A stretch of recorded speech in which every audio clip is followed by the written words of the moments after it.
إن الحمد لله نحمده ونستعينه ونستغفره ونعوذ بالله من شرور أنفسنا وسيئات أعمالنا إنه من يهده الله فلا مضل له ومن يضلل فلا هادي له وأشهد أن لا إله إلا الله وحده لا شريك له وأشهد أن محمدا عبده ورسوله صلى الله عليه وعلى آله وأصحابه ومن تبعهم بإحسان إلى يوم الدين wasallim tasliman kathira. Amma ba'd,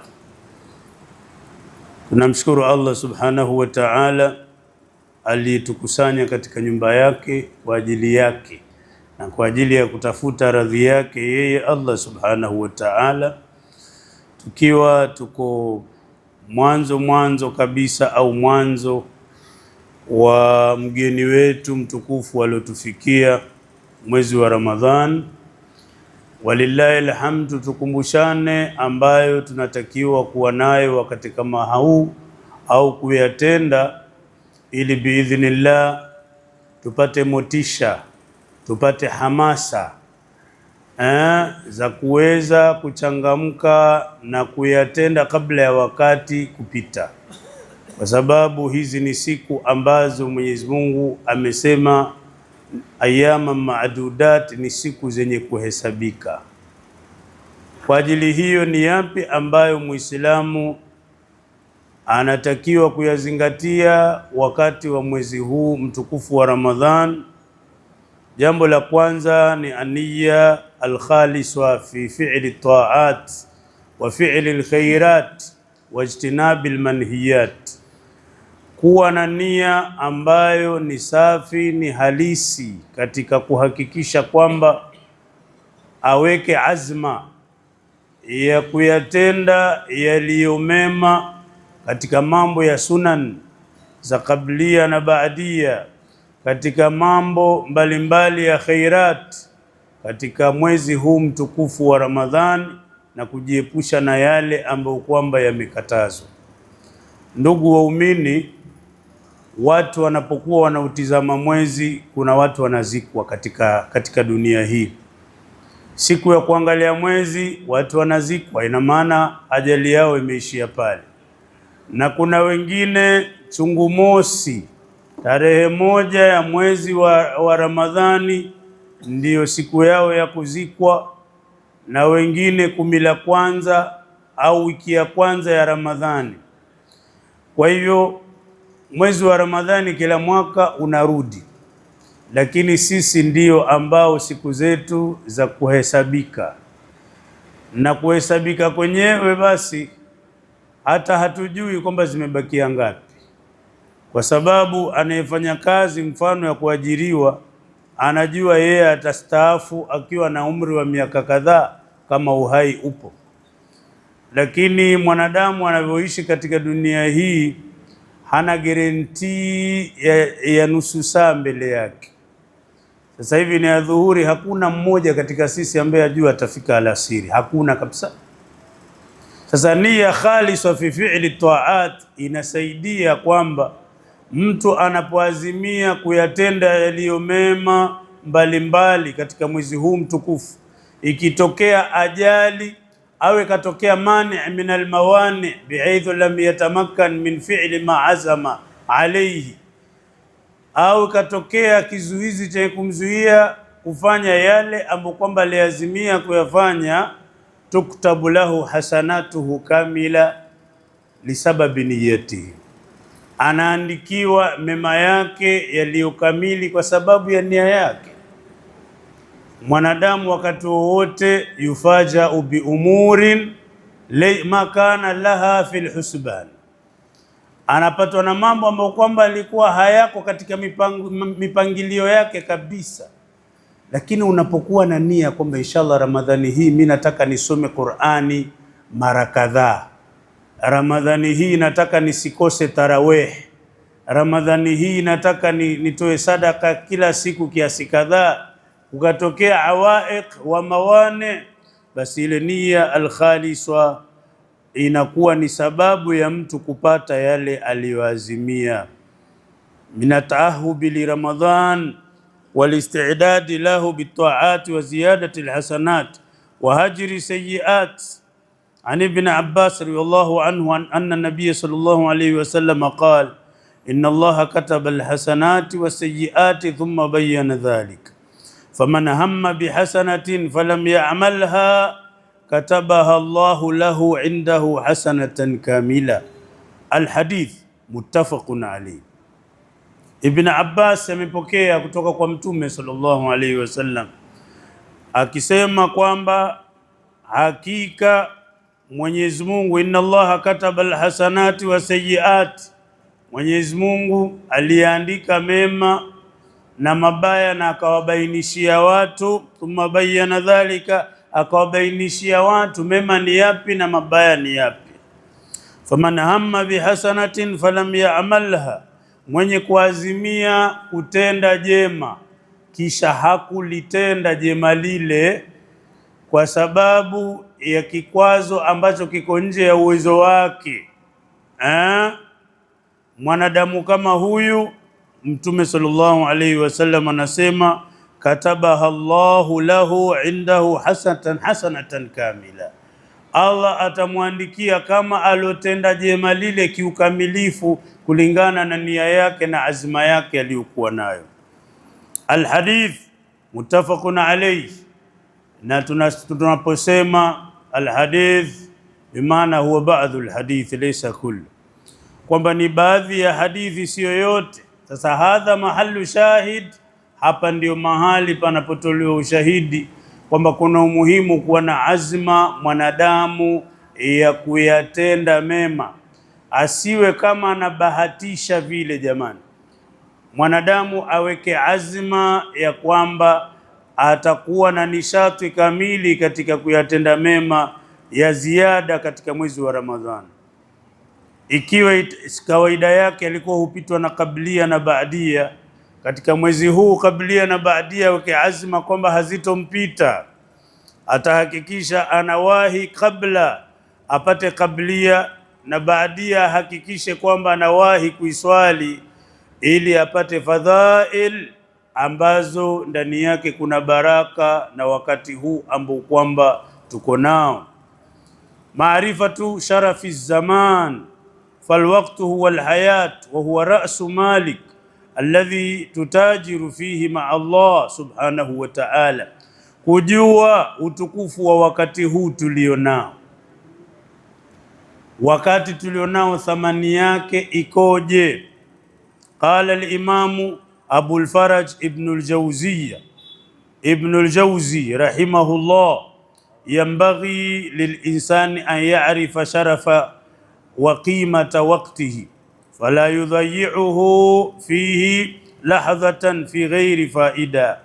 Al-Imamu Abu al-Faraj Ibn al-Jawzi, Abdurrahman Ibn al-Jawzi rahimahullah anasema, yanbaghi lil-insani, inampasa mwanadamu, ayarifa sharafa wa qimata waqtihi, ajue utukufu na thamani ya wakati alionao. Fala yudayyi'uhu fihi lahadhatan fi ghairi faida, asiupoteze wakati wake pasi na faida. Kwa nini? Alwaqtu huwa alhayat wa huwa ra'su mali al-insan, wakati ndiyo maisha na ndiyo rasilimali kubwa kwa mwanadamu. Rasilimali ya wakati haina mfano wake. Ndiyo maana mwanadamu atakapoyaona mambo waziwazi, wale ambao walikuwa kizembea na kuyaacha ambayo hawatakiwi kuyaacha, watatamka waziwazi, ya laitani qaddamtu li hayati, ya laiti ningetanguliza kwa ajili ya uhai wangu huu. Mwanadamu atakapoyaona mema na thamani yake mbele ya Allah na maovu na hasara yake, atatamka waziwazi, ya laitani qaddamtu li hayati, ya laiti ningeyatangulizia maisha yangu haya ambayo ni ya kiyama. Lakini mwanadamu yuko katika shuka la usingizi wa ghafla ya hali ya juu katika dunia hii. Kwa hiyo wakati huu ni wakati ambao una thamani ya hali ya juu, na kila mmoja katika sisi Ramadhani kadha zilimpita akiwa yeye hajielewi, kwa sababu mwanadamu anapozaliwa mpaka akafikia sinna tamyiz, kuweza kupambanua na kufahamu, kuna miaka kadha ambayo imepita akiwa ni mtoto, hakujua thamani ya Ramadhani kama ile. Inawezekana miaka 10 au zaidi. Sasa tunatakiwa wakati huu tuutumie. Na kwa nini mwanadamu aliwekewa nyakati maalumu ambazo zina matukufu kuliko nyakati zingine? Lianna al-insana kama qala ta'ala, wa khuliqa al-insanu dha'ifa, kwa sababu mwanadamu ni kama alivyosema Allah, kama mwanadamu ameumbwa ni dhaifu. Nyakati zote zingekuwa zina thamani sawa, basi ile hamasa ya kuyatenda mema pia ingeisha kwake, asingekuwa na hamasa ya kutenda mema, kwa sababu mwanadamu ni dhaifu. Kuna wakati anakuwa active, anachangamka, na kuna wakati mwanadamu anapatwa na nini, almalal, anapatwa na ajizi. Haya ni maumbile ya mwanadamu. Hakuna mtu ambaye kwamba ni mfano wa kuigwa kama Mtume Muhammad sallallahu alaihi wasallam. Lakini kuna wakati alikuwa yeye hulala paka asubuhi bila ya kuamka tahajudi, kisha akaswali wakati wa dhuha rakaa 12, kuonyesha kwamba mwanadamu ima kwa sababu ya maradhi au machovu mengineyo inafikia wakati anachoka. Sasa zile nyakati zote zingewekwa thamani moja, mwanadamu matokeo yake yangekosa nishati ya kutenda mema. Ndiyo maana yakawekwa masaa au nyakati ambazo zina fadhila zaidi, likay yatahammasa al-insanu fi fi'li at-ta'at hatta yastafida minha fawaida jamma, ili apate kufaidika mwanadamu na kuhamasika na kutenda mema mbalimbali, na afaidike faida nyingi sana.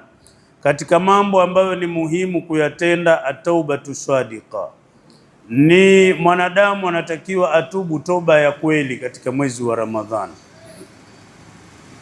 Anatakiwa atubu kwa sababu Mtume sallallahu alaihi wasallam anasema, raghima anfu rajulin dhukirtu indahu falam yusalli alayya, wa raghima anfu rajulin dakhala alayhi Ramadan thumma insalakha qabla an yughfara lahu.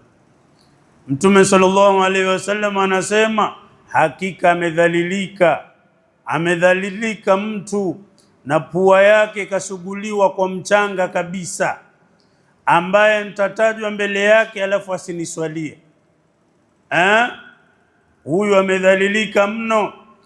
Na amedhalilika mtu ambaye itaingia Ramadhani na yeye yuko mpaka insalakha, ikatoka Ramadhani, kabla an yughfara lahu, kabla ya kusamehewa.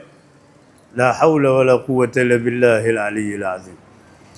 Kwa sababu ni katika jumla ya nyakati zile ambazo zina maghfira mengi mno sana kutoka kwa Allah. As-salawatul khams wa ramadhanu ila ramadhan. Mtume sallallahu alaihi wasallam anasema swala 5 na Ramadhani mpaka Ramadhani, mukaffiratin lima bainahunna majtunibatil kabair, hakika ni sababu ya kusamehewa. Mwenyezi Mungu anasamehe yale yanayopitika kati ya hali hizo, ili mradi mwanadamu atajiepusha na midhambi mikubwa. Huu ni msimu wa mwanadamu kusamehewa makosa yake. Waraghima anfu rajulin adraka indahu abawahu alkibar falam yudkhilahu aljanna, na hakika amedhalilika mtu ambaye amewapata wazazi wawili. Katika riwaya imekuja au ahadahuma, au mmoja wao akawapata wakiwa ni watu wazima, kisha isiwe ni sababu ya yeye kuingia peponi, kwa sababu huyu amepata hasara kubwa. Sasa msimu wa kheri wa Ramadhani umeingia, la budda an nanshata, tunatakiwa tuwe na nishati katika mema mbalimbali. tuhakikishe kwamba tunakuwa na hamasa, tunakuwa na bidii ya ziada katika mema ambayo kwamba tunayatenda. Tubadilishe timetable zetu, tuhakikishe kwamba tunajipa muda zaidi katika kutenda mema mbalimbali, kwa sababu huu ni msimu wa kheri, na msimu kama huu hautakiwi kupita bure. Taallumu ahkami fiqhi siyami wassalati walaqida, vile vile huu ni msimu wa watu kujifunza masala yanayotokana na fiqhi ya saumu na fiqhi ya swala. Fiqhi ya saumu, Muislamu anatakiwa ajifunze saumu na sheria zilizoko ndani ya saumu, na hata yule aliyejifunza anatakiwa ayurajia. Falmurajaa huwa baqaul ilmi, kurudia yale masala mtu aliyosoma kama aliyasoma kabla, ndiyo siri ya kubakia kwa elimu. Hata wale wasomi wenyewe wahitajia murajaa, kurudia yale masala walioyasoma. Mwanadamu unapopita mwaka, kuna vitu anavisahau, au kwa uchache ile sura yake inakuwa haiko wazi kama ilivyokuwa katika mwaka ule alipokuwa anayasikia yale masala. Tunatakiwa kufanya murajaa katika masala ya saumu kuanzia mwanzo mpaka mwisho. Hakuna mtu ambaye kwamba yastaghni an murajaati masaila ilmiya. Hakuna mtu ambaye kwamba atasema mimi sihitaji kurudia masala ya kielimu. Kwa hiyo tunatakiwa tuangalie upya masala ya saumu, masala ya swala. Hata wanachuoni kuna baadhi ya masala wanafanyia bahthi, kisha wanarudi wanafanyia utafiti zaidi. Tataghayaru mawaqifuhum, misimamo yao inabadilika. Alikuwa na maukifu fulani kwa miaka 5 au miaka 10, alafu baada ya hapo anabadilisha maukifu katika haya masala kwa sababu ya utafiti wake, pengine amepata dalili ambayo hakuwa ameipata kabla. Mwanachuoni yule anabadilisha msimamo, anasema katika masala kadha, mimi sasa hivi msimamo wangu ni huu kulingana na utafiti wangu ulipofikia sasa hivi, mimi na ya hukumu hivi, na nawaomba na nyinyi mchukue msimamo huu. Ta'widu nafsi ala salawati almasnuna walqiyami, vile vile katika mambo muhimu ni kuizoezesha nafsi katika kuswali swala za sunna za kablia na baadia, salatu duha, qiyamul layl. Nafsi kama walivyosema wenye hekima, mmoja wapo ni Ibn Raslani, wan nafsu katifli in tuhmilhu shabba ala hubbi radhaa wa in taftimuhu yanfatim. Nafsi kama mtoto.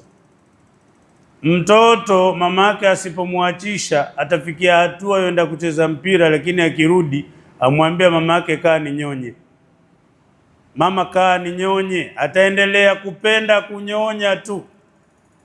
Kuna watoto wamenyonya mpaka wanachekwa na watoto wenzao, ndipo yona aibu. Mtoto mwenziwe watoto wenziwe wanamcheka kwa sababu mamake asema huyu mtoto wangu mimi simwachishi mpaka atakapoacha mwenyewe. Sasa akawa wachekwa na wenziwe ndio akaacha kunyonya. Sasa nafsi ya mwanadamu ni kama mtoto mdogo, unavyozoezesha ndio inavyokuwa. Hizi sunna mpaka tujizoezeshe kablia na baadia. Leo ulama wanapoanza kuelezea sunan wanatubainishia kabla ya dhuhuri kuna raka 4 sunna, baada ya dhuhuri kuna raka 4 sunna, kabla al-asri kuna raka 4 sunna, kabla al-maghribi kuna raka 2 sunna. Hizi sunna jamani, tufanye bidii ziingie katika faili zetu, ziingie katika malafu yetu, tuzitekeleze, isibakie tunazisikia tu. Elimu pia ina zaka yake, na zaka ya elimu ni kuifanyia kazi. Sasa wewe unaposikia shekha anasema kiukamilifu kabla ya dhuhuri raka 4 na baada ya dhuhuri sunna kiukamilifu raka 4, basi na wewe ikapatikane kwenye malafika faili yako ya matendo kwamba uliwahi kuswali angalau hata kama ni baadhi ya siku kabla ya dhuhuri, umewahi msikitini mapema, au kama nyumbani kwako sio mbali na msikitini, kukiadhiniwa kuna swali kablia raka 2 nyumbani kwako, kisha unakwenda ukifika msikitini unaswali tena kablia, inakuwa umeswali kabla ya dhuhuri raka 4, baada ya dhuhuri unapata raka 4. Nafsi mpaka tuizoezeshe katika fi'li taati, tusipoizoezesha tabakia vile vile. Kuna watu yeye akiingia msikitini yakimiwa hiyo swali, ikimalizika swala tu huyo yatoka, la qabliyata lahu wala ba'diyya, kana kwamba hazimuhusu, haswali kabla ya swala ya faradhi wala baada ya swala ya faradhi. Awada nafsahu ala hadhihi alhala fataawadat, alizoezesha nafsi yake katika hali hii na nafsi nayo kazoea.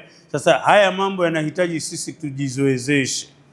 Walqiyamu, na vile vile kusimama kwa ajili ya kuswali swala za tarawehe na qiyamu layli ni masala yanahitaji mtu kujizoezesha, na ndio ile hekima ya salatu tarawih, kwa sababu mtu anaweza kuswali nyumbani, lakini kawaida unapokuwa na wenzio tatahammas watajidu nashata, unapokuwa na wenzio unapata nishati, lakini unapofanya ibada peke yako mara nyingi ile nishati hukosekana. Mwanadamu ahitaji mwenza katika mambo mbalimbali ili kuwa na nishati ya kuyatenda. Vile vile katika mambo ambayo tunatakiwa tufanye bidii mno, kathratu tilawati alquran fi hadha almawsim almubarak, kusoma Qur'ani kwa wingi, wa annatasabaqa ala tilawati kitabillah, tushindane katika kusoma kitabu cha Mola wetu. Huu ni msimu wa kheri. Mwenyezi Mungu ashatuambia wazi, shahru ramadhana alladhi unzila fihi alquran hudan linnasi wa bayinatin min alhuda walfurqan, mwezi wa Ramadhani ndio mwezi ambao imeteremshwa Qur'ani, kalamullah, Qur'ani ambayo hudan linnasi ni ubainifu, ni muongozo kwa watu, wa bayinatin min alhuda walfurqan, na ndani yake kuna ubainifu wa kuwabainisha watu haki iko wapi na batil iko wapi. Kwa hiyo huu ni mwezi ulioteremka Qur'ani, na mtu anatakiwa awe na ziada zile hizbi zake anazosoma za kawaida. Watu wanatofautiana. Ikifika mwezi wa Ramadhani, kuna watu alhamdulillah wanahitimisha Qur'ani kwa kila siku 3, kila siku ana juzuu 10, kila siku anasoma juzuu 10, siku 3 ashapata khatima, juzuu 30 amemaliza. Kifika Ramadhani huyo anaongeza, anapiga nisfu almushaf fi kulli yawm, kila siku anasoma juzuu 15. Kwa hivyo siku 2 amemaliza khatima ya Qur'an. Tukiangalia salafu salih kama al-Imam Shafi'i na mfano wake, subhanallah, amrun ajib, amrun la yutasawwar. Al-Imam Shafi'i alikuwa kila siku ana khatima, anahitimisha Qur'ani, liannahu kana hafidhan mujidan, alikuwa ni hafidh wa Qur'ani, alikuwa amehifadhi, na alikuwa yeye akiisoma ile Qur'ani, na ile Qur'ani kila mtu anavyoisoma sana, yasduqu alayhi qawluhu ta'ala wa laqad yassarna alqur'ana lidhikri. Qur'ani na ajabu sana, kila unapoisoma Qur'ani kwa wingi na kwa nyepesi ile Qur'ani, hata yaajaba al-insanu min nafsihi kaifa istata'tu an aqra hadha al-miqdar min al-Qur'an, mpaka mwanadamu saa zingine anajishangaa, mimi nimeweza vipi mimi kusoma kiwango hiki cha Qur'an? Nimeweza vipi kusoma kiwango hiki cha Qur'an? Kwa siku mtu anasoma Qur'an mwanzo mpaka mwisho.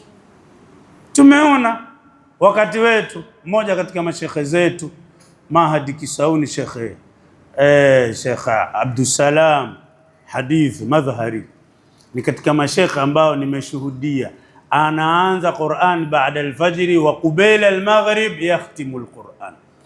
Anaanza Qur'an baada al-fajr na kabla ya magharibi anahitimisha Qur'an. Kabla ya magharibi anahitimisha Qur'an na ameanza baada al-fajr. Kabla ya magharibi huwa hayy yurzaq yamshi ala al-ardh ma zala min al-ahya la min al-amwat hatta naqula tilka ummatun qad khalat, la wa ma zala min al-ahya wa kathirun mimman yaf'alu dhalik, na ni wengi wanaofanya hivyo. Kila unaposoma Qur'ani Muislamu, ile Qur'ani inakuwa nyepesi, ile Qur'ani inakuwa nyepesi, mwisho unafikia hatua unasoma unajuzui na malizika, unashangaa imekwisha tayari. Kwa hiyo jamani, tunatakiwa tujizoezeshe katika kusoma Qur'an. Allah subhanahu wa ta'ala ashatuambia katika kitabu chake, sabiqu ila maghfirati min rabbikum wa jannatin arduha ka'ardhi as-samai wal ard uiddat lilladhina amanu billahi wa rusulihi dhalika fadlullahi yu'tihi man yasha wallahu dhul fadlil azim. Allah katika suratul Hadid anatuambia tushindane katika mambo haya ya kheri. Sabiqu ila maghfirati min rabbikum, shindaneni katika kuyatafuta maghfira ya Mola wenu. Shindaneni katika nini? Wa jannatin arduha, katika kuipigania pepo ambayo upana wake ka ardhi samai wal ardh, ni kama upana kati ya mbingu na ardhi, ni kama upana wa mbingu na ardhi. Uiddat lilladhina amanu billahi wa rusuli, pepo hiyo jamani imewekewa waumini wanaomwamini Mwenyezi Mungu na mitume yake. Dhalika fadlullahi yu'tihi man yasha, hizo ni fadhila za Allah ambazo anawapa watakao. Wallahu dhul fadlil azim, na Allah mwingi wa fadhila ambazo ni kubwa kubwa. Wa fi dhalika falyatanafasil mutanafisun, na katika hayo mambo ya kheri washindani wenye kushindana. Kwa hiyo jamani, ikiwa mwaka jana mtu alihitimisha Qur'ani mara 2, basi mwaka huu aweke azma ya kuhitimisha Qur'ani mara 3.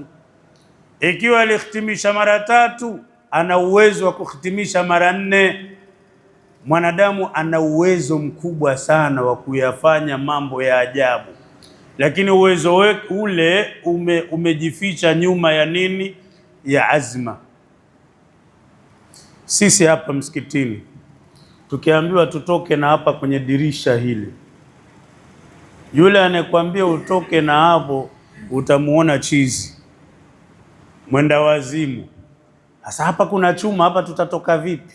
Lakini milango yote itakapofungwa, ikawa hakuna njia nyingine na kuna hatari ya maangamivu inatukabili, hakuna njia nyingine isipokuwa tutoke hapa kwenye dirisha, wallahi nukassiru hadhihi shubaka wa nakhruju min huna hata naajaba min anfusina fima ba'd.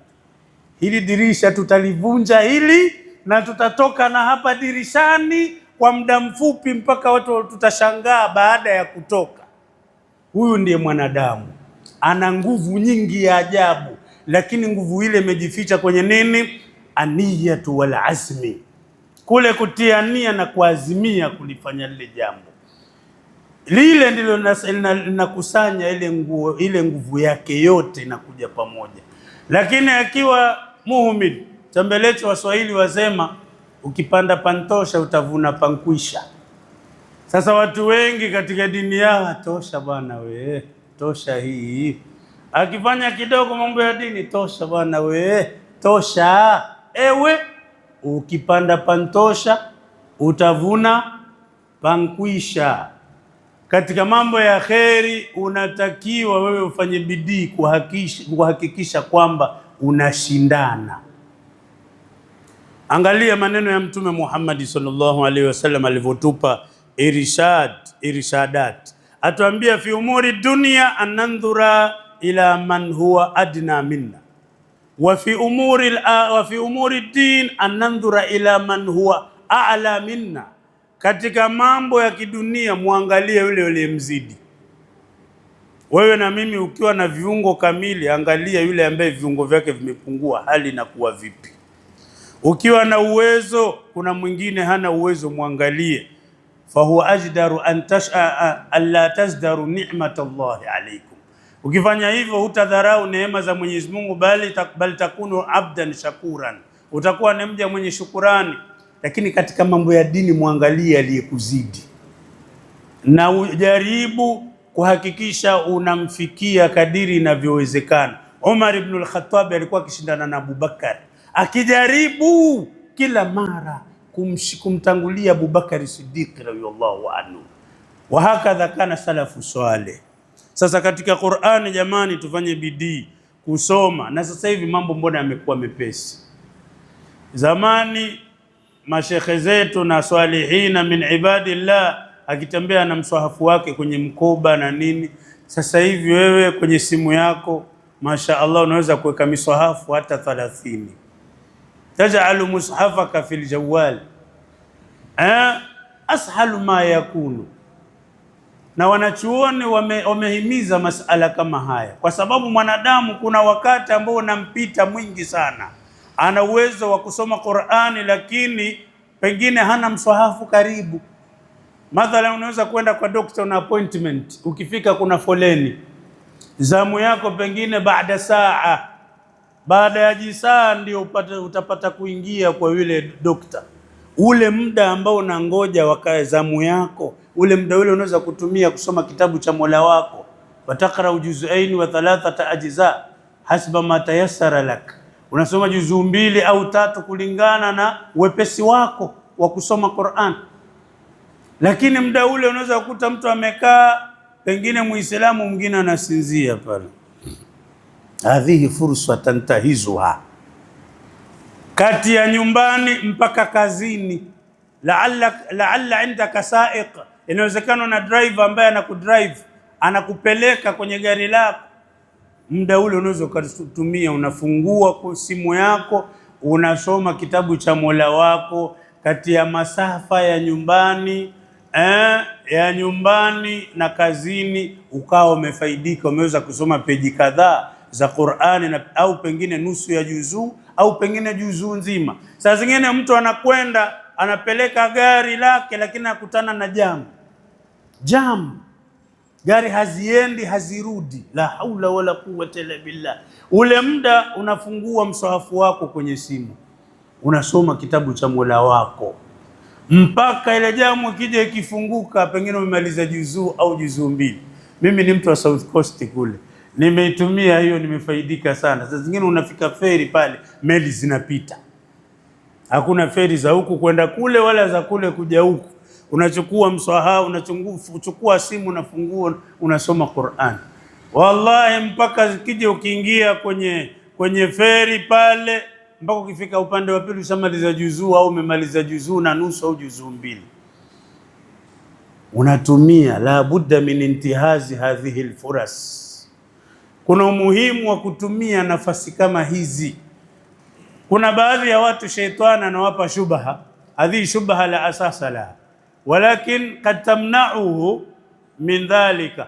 Kuna watu wakwambia sasa mswahafu utie kwenye simu, udownload mushafu, alafu na hiyo simu unaingia nayo chooni, sasa itakuwaje? Kwani ukiingia chooni ndugu yangu na simu hiyo, mswahafu utakuwa umeufungua au utakuwa umeufunga? Alaysa indaka Qur'an anta? Hivi kwani hujahifadhi Qur'an? Alaysa indaka ummul kitabu anta?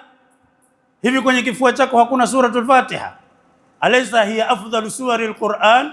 Suratul Fatiha afdalu suwaril Qur'an. Alaysa fi sadrika suratul Ikhlas? Kwenye kifua chako hakuna qul huwallahu ahad mpaka mwisho, allati ta'dilu thuluthal Qur'an.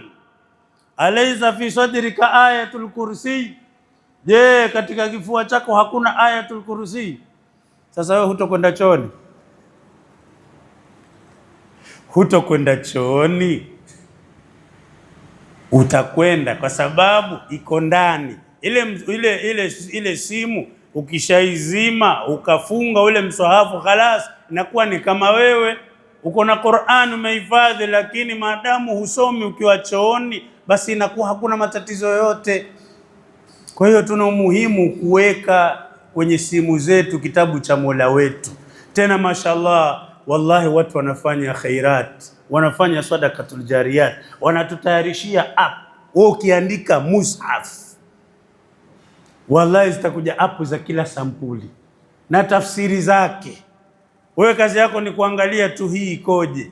Kuna zingine unasoma Qur'ani pale pale, ukikiliki tu ile aya inakuletea tafsiri kwa Kiingereza, inakuletea tafsiri kwa Kiingereza. Ukikiliki inakuletea tafsiri kwa Kiarabu, lugha mbalimbali unachagua, inakuletea. Unasoma Qur'ani, ukiona hii aya maana yake nini, ukishaigusa tu inakupa tafsiri yake. Tazdadu imanan wa tazdadu yaqinan, unazidi imani na yaqini. Hawa watu wametuwekea chakula mezani. Hii talaka taam ma baqiya laka illa al-akl, chakula kimewekwa kwenye meza, hakuna kilichobakia isipokuwa kula. Fakaifa tajazu anil akli, vipi unashindwa? Kwenye internet kuna app za kila sampuli za Qur'an. Mimi kila baada ya muda hujaribu kuangalia, naona ajab al-ujab. Ikiwa kwa tafsiri za Kiarabu, kuna app mathalan mushafu tajwid, una tafsiri zaidi ya 14. Kiandika tu mushafu tajwid, tafsiri za Kiarabu zaidi ya 14, tafsiri ya Kiingereza, kuna qiraati pale ndani. Subhanallah, ajabul ujab. Kuna mushaful Madina, andika tu mushaful Madina, alafu kiliki download uone maajabu. Haya yote tumewekewa sisi ili tupate kufahamu kitabu cha Mola wetu. Kwa hiyo Allah Waislamu katika kufanya bidii kwa hilo.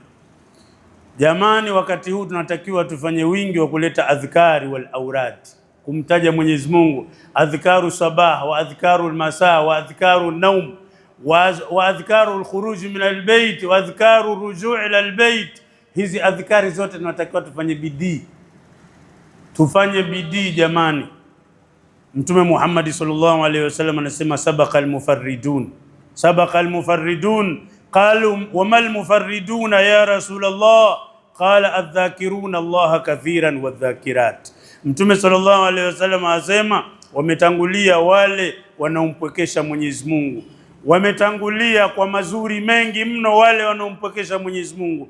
Akaulizwa ni wapi hao? Akasema adh-dhakiruna Allaha kathiran wadh-dhakirat. Wa fi riwaya sabaqa al-mufridun. Alhadithu lahu riwayatan, mufarriduna wa mufridun, kama fi sahihi Muslim. Wale wenye kumtaja Mwenyezi Mungu kwa wingi wa kiume na wanaomtaja Mwenyezi Mungu kwa wingi wa kike. Jamani, tunatakiwa tufanye bidii katika vitu vinavyosaidia kuwa na nishati. Katika kumalizia katika mambo haya ya kheri, ataqallulu min at-ta'ami wa tanawulu at-ta'ami biqadri al-haja. Wakati wa kufuturu jamani, tule kadiri ya haja. Sio tunakula chakula cha tunu basi mpaka tunapitisha. Unapopitisha kwenye chakula ukapitisha kwenye kula, ujue matokeo yake yusibu kalajizu, utapatwa na ajizi, utapatwa na ajizi, ukose nishati ya kufanya ibada. Natanawalu biqadri alhaja la natajawazu alhududa. Idha sha'arta annaka qad shabi'ta faktafi, ukiona umeshiba tosheka. Usilazimishe hiki bwana, mimi sikiachi leo mpaka hizi sahani nizimalize, hizi sahani lazima nimalize hapa, siachi hapa.